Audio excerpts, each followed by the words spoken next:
Yeah, greetings is one of the parameters that classify personality in Africa. So with that particular adherence, I would like you to say good afternoon to you once again, my friends. So as we promised in the last class that we are in the so-called research designs, within which we have several sub-units to discuss in it, including the concept of how we can make probability sampling and non-probability sampling. How can we have the sample from the so-called systematics? How can we have the sample from sample random? How can we have the sample from these stratified multi-stages? How do we have the sample from cluster sampling and hotel? So before we go to that particular scenario today, I'm planning to discuss with you what we call the sample size determination, particularly in these social-related studies. In social-related studies, we are going to discuss the different methods where a researcher can use to determine the sample that could be used as a representatives for his or her research. Because we know that no one can have to make a study for an entire population.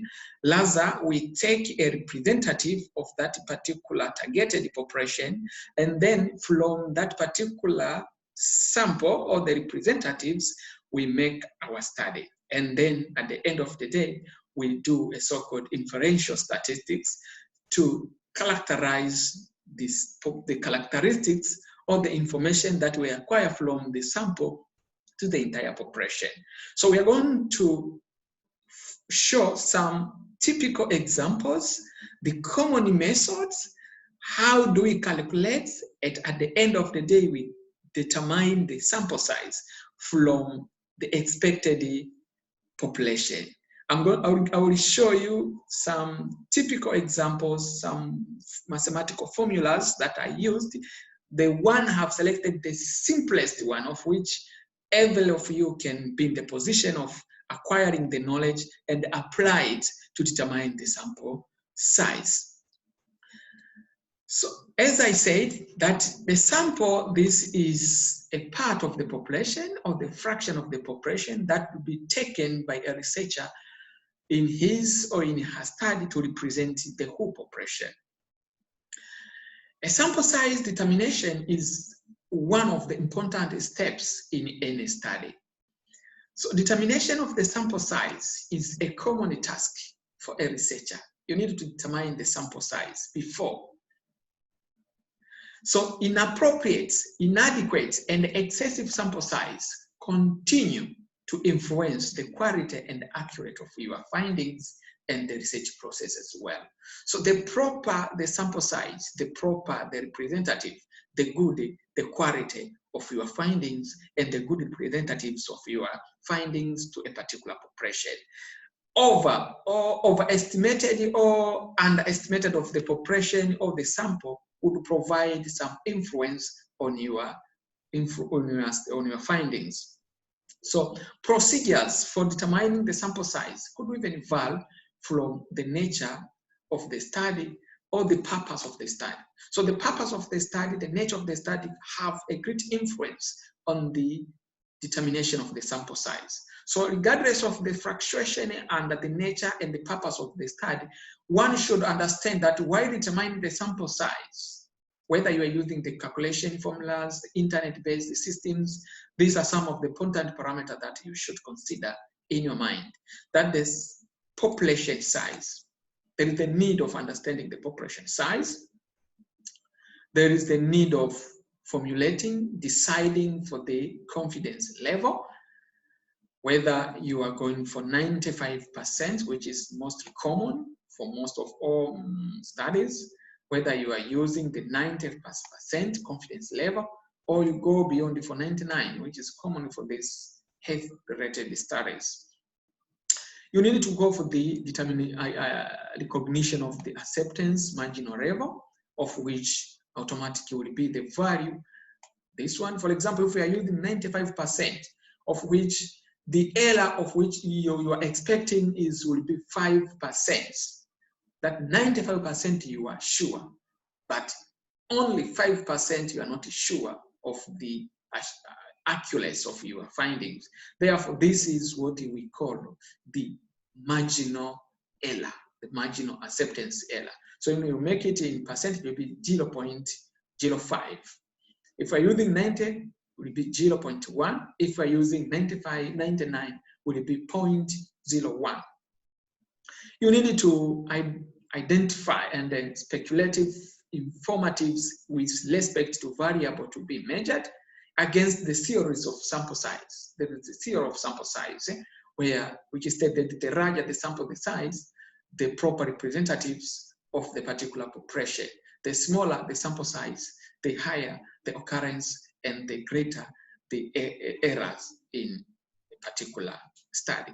So you need to take into consideration both parameters. You need to go for the degree of variabilities by the standard error. There are some formulas that they require you to have the prior informations of the degree of variability that are accepted, and then you fit this particular degree of variability into a particular formula for the calculation. This is commonly for natural science and other allied science-based studies. For social science, of which we are going to discuss today, they will use the simple ways. So you need to know some statistical values where we have the t-values and the z-scores on some statistical table. They are also more used, whether you use the one-tailed or two-tailed test. They are very useful for some ways. The strategies to be used in the process of calculating the sample size is also very useful, whether you are using this internet sample size calculator or you are using these mathematical formulas that already established as the arithmetic equations, or you use the published table. So we are going to use the mathematical formula as our strategies for determination of the sample size today. So using this mathematical formula, strategies for determination of the sample size today, we are going to discuss two common methods today. There are several mathematical formulas that are used for determination of the sample size. But for these social related studies, there are not so many. And some of the common ones that I will share with you that will be useful for your helps are these two. We'll discuss the method developed by Al-Shaban, 2003, which he developed this kind of equation from where a researcher can apply this particular equation to determine the sample size. It has small n. N is equal to 0.25 times z exponent 2 or power 2 over e exponent 2 or power 2, where the small n standing for the sample size, where this z standing for the z-score, which is located in the probability statistical tables, where when you are using this 95% and two-tailed test, the value is 1.96. When you square it as to adhere to the formula, it will become this value. So the value of z is 3.841, and the marginal error for this one will be 0.05. The other common methods for these humanities and social related studies, we have the method that were developed by Talo Yamane in 1967, to whom he came up with this particular formula where n is equal to capital N over 1 plus capital N times marginal error exponent 2, where n the sample size, where the capital N is the total population. So from these two common formulas that we have discussed today, I'll give you this example, and from this example we'll see how we can use the two formula to determine the sample size. Now we are suffering from this COVID-19 as the problems, global problems. So Kingdom of Lesotho, this is one of the countries in Africa characterized by being very small, with a population of almost 2 million people in the country. So Kingdom of Lesotho is one of the smallest countries in Africa. With respect to COVID-19, the country is suffering from lacking of these competent researchers. That is my assumption. And suppose that researchers population in that particular country are 5,000. This is the number of the researchers population in the Kingdom of Lesotho. Then what is the sample size needed for you to conduct a study so that could portray a good estimator and a representative proportion so that it will become proper for making inference for the population?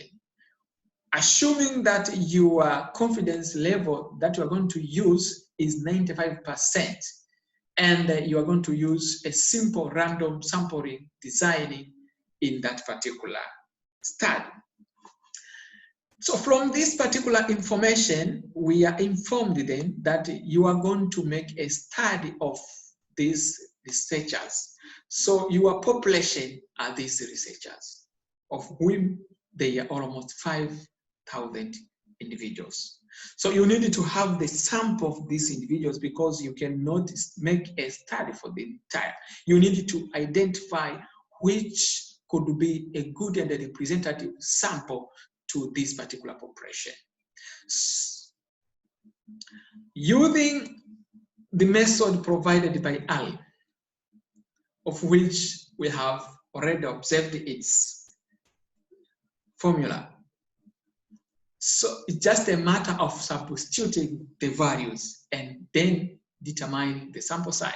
So that 0.25 times 1.9 squared over 0.05 squared. From here, you come up with 3.84.1 individuals. Since individuals are not taken as point, we just take the whole numbers. And 385 individuals or researchers will be relevant as a representative out of these 5,000 individuals.